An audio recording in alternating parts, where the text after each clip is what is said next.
হেই everyone, আসসালামু আলাইকুম। চলে আসলাম আরেকটা মজার স্পাইসি ম্যাকারনি অথবা পাস্তা রেসিপি নিয়ে। কিভাবে সবচেয়ে সহজভাবে আর কম সময়ে ঝটপট এই মজাদার রেসিপি তৈরি করতে পারেন সেই রেসিপিটাই আজকে আপনাদের সাথে শেয়ার করব। দেখতে যেমন লোভনীয়, খেতে আর স্বাদে কিন্তু একদমই অতুলনীয়। তো চলুন প্রস্তুত প্রণালীতে চলে যাচ্ছি।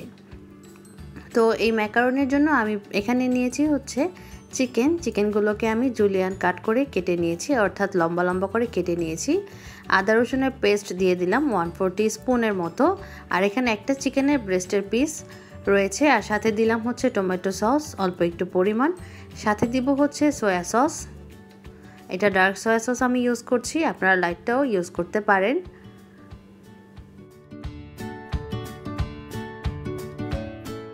স্বাদ অনুযায়ী লবণ দিলাম, সয়া সসের লবণ থাকে, লবণটা একটু বুঝে দিবেন। তারপরে চিকেনটাকে বেশ ভালো করে আমি মশলার সাথে মিক্স করে নিয়ে এটাকে 15 মিনিটের জন্য রেস্টে রেখে দিব। আর এই ফাঁকে আমি একটা সস তৈরি করে নিব। এই সসটা তৈরির জন্য আমি একটা বাটির মধ্যে নিয়েছি হচ্ছে ওয়েস্টার সস। এখানে 2 টেবিল চামচের মতো ওয়েস্টার সস নিয়ে নিলাম। লাইট সয়া সস 1 চা চামচের মতো, আর ডার্ক সয়া সসটা নিব প্রায় 2 চা চামচের মতো। এখন দিব হচ্ছে টমেটো সস 1 টেবিল চামচ পরিমাণের মতো দিয়ে দিচ্ছি। আর এখানে ছিল হচ্ছে সুইট চিলি সস, এটা হচ্ছে 1 চা চামচ দিয়েছি। কালো গোলমরিচের গুঁড়া দিলাম হচ্ছে 1 চা চামচের মতোই।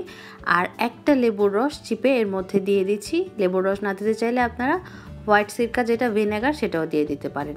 তো এটাকে রেখে দিয়ে এখন আমি চলে আসছি হচ্ছে ম্যাকারনিটা সিদ্ধ করার জন্য। পানি বসিয়ে দিয়েছিলাম, পানিটা যখন ফুটে ওঠার পর্যায়ে চলে আসছে তখন দিয়েছিলাম হচ্ছে লবণ আর পানি। তারপরে এর মধ্যে দিয়ে দিলাম হচ্ছে 2 প্যাকেট ম্যাকারনি। আমি এখানে 2 প্যাকেট রান্না করব, এই জন্য সব কিছু একটু বেশি দিয়েছি। আপনারা 1 প্যাকেট চাইলে এর থেকে কমিয়ে মশলা ব্যবহার করবেন। তো এখন এটাকে সিদ্ধ করে নামিয়েও নিয়ে ফেলেছি।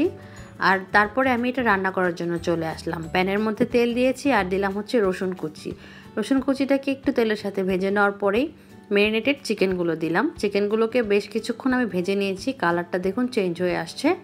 তারপরে আমি অ্যাড করেছি হচ্ছে 2টা ডিম লবণ আর গোলমরিচের গুঁড়া দিয়ে ফেটিয়ে তারপরে আমি ডিমটাকেও ভালো করে স্ক্রাম্বল করে নিয়েছি। তো চিকেন আর ডিমটা একটা সাইড করে এখন দিয়ে দিলাম হচ্ছে টমেটো।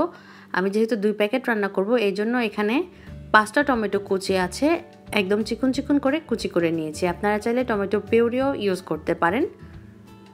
তারপরে আবার টমেটোগুলোকে একটু কিছুক্ষণ ভালো করে নেড়েচেড়ে রান্না করে নিব। এই পর্যায়ে আমি অ্যাড করব হচ্ছে ক্যাপসিকাম। আমার ফ্রোজেন জুলিয়ান কাটের ক্যাপসিকাম ছিল, সেগুলো আমি অ্যাড করে দিচ্ছি। আরও মজার স্বাদ বাড়াতে আপনারা চাইলে গাজরও কিন্তু অ্যাড করতে পারেন। আমার কাছে গাজর ছিল না, এই জন্য অ্যাড করিনি। তো এর সাথে যে মশলা ছিল একটা মশলা আমি দিয়ে দিয়েছি আর কিছুটা কাঁচামরিচ কুচি অ্যাড করেছি, বাকিগুলো আরও পরে অ্যাড করব। তারপরে বেশ কিছুক্ষণ এগুলো রান্না করলাম। রান্না করার পরে 2 প্যাকেট যেহেতু অনেকগুলো ছিল এই জন্য প্রথমে আমি কিছুটা ম্যাকারনি দিয়ে দিলাম। তারপরে যে সসটা তৈরি করে রেখেছিলাম সেখান থেকে 3 ভাগের 1 ভাগ দিয়েছি। তারপরে কাঁচামরিচের কুচি দিয়ে দিয়েছি আর সাথে দিলাম হচ্ছে একটা ম্যাকারনির যে মশলা সেটা। তারপরে ভালো করে মিক্স করব। এভাবে করে আমি সবগুলো 3 বারে মিক্স করেছি। এতে করে হবে কি বেশ ভালো করে সবগুলো একসাথে মিক্স হবে, দেখতেও অনেক বেশি সুন্দর লাগবে। তো 3 বারে কমপ্লিট করেছি। তার উপরে আমি দিয়েছি এখানে হচ্ছে অরিগানো আর দিলাম হচ্ছে পাপরিকা পাউডার। চেষ্টা করবেন এই 2টা ইউজ করতে, এতে করে খুব সুন্দর একটা ফ্লেভার আসে ম্যাকারনি থেকে। দেখলেন খুব ঝটপটভাবে আমি এটা তৈরি করে নামিয়ে নিয়েছি। কতটা সুন্দর হয়েছে মাশাআল্লাহ, দেখেই বুঝতে পারছেন। নেক্সট ভিডিওতে দেখা হবে। সবাই অনেক ভালো থাকবেন, সুস্থ থাকবেন।